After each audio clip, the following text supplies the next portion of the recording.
അസ്സലാമു അലൈക്കും വറഹമത്തുള്ളാഹ്. ഇപ്പൊ സോഷ്യൽ മീഡിയ തുറന്ന എന്താ പുകില്. ആ റുഷ്ദ മോളുടെയും സമദ് സഖാഫി ഉസ്താദിന്റെയും പേര് വെച്ചിട്ട് ഇങ്ങനെ ആടുക, പാടുക, തകർക്കുക, തിമിർക്കുക.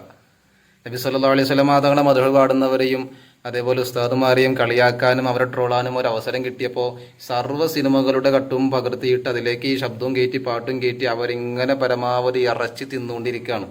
എൻ്റെ പ്രിയപ്പെട്ട സഹോദരങ്ങളെ, അവർ ചെയ്തത് തെറ്റ് തന്നെയാണ്. പരസ്യമായി അവർ തെറ്റ് ചെയ്തപ്പോൾ ആധികാരികതയുള്ള പണ്ഡിതന്മാർ അത് കൃത്യമായി അത് ഉപദേശിച്ചിട്ടുണ്ട് പരസ്യമായിട്ട്.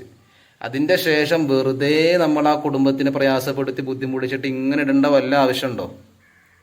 അവർ നിരന്തരമായി നബി സല്ലല്ലാഹു അലൈഹി വസല്ലം തങ്ങളുടെ മദ്ഹ് പറയുന്നവരാണ്, ദീന് പ്രചരിപ്പിക്കുന്നവരാണ്. തെറ്റ് പറ്റാതിരിക്കാൻ അവരാരും മലക്കുകളല്ലല്ലോ, നമ്മളാരും മലക്കുകളല്ല. മനുഷ്യന്മാരാകുമ്പോൾ തെറ്റ് പറ്റും, സ്വാഭാവികമാണ്. അവർ പരസ്യമായി തെറ്റ് പറ്റിയപ്പോൾ പരസ്യമായി പ്രതികരിക്കേണ്ടവർ പ്രതികരിച്ചിട്ടുണ്ട്. അതിനുശേഷം എന്തിനാ പ്രിയപ്പെട്ടവരാ ഉസ്താദിനെയും കുടുംബത്തിൻ്റെയും ഇറച്ചി നമ്മൾ തിന്നാൻ നിൽക്കുന്നത്?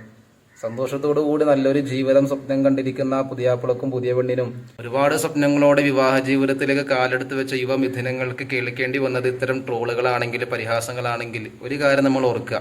നമ്മുടെ ഈ മൊബൈൽ ഫോൺ ഉണ്ടല്ലോ, ഈ മൊബൈൽ ഫോൺ എടുത്ത് തുറന്നാൽ മതി അവരാണോ മോശക്കാർ, നമ്മളാണോ മോശക്കാരൻ തെളിയാനായിട്ട്.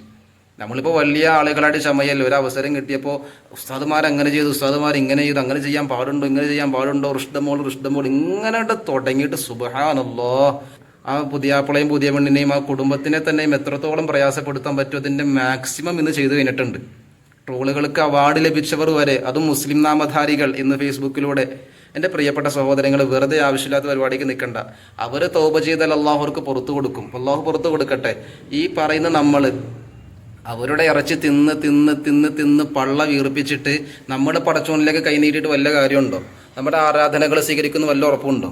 അള്ളാഹു തആല കാത്ത് രക്ഷിക്കട്ടെ. അസ്സലാമു അലൈക്കും വറഹ്മത്തുള്ളാഹി.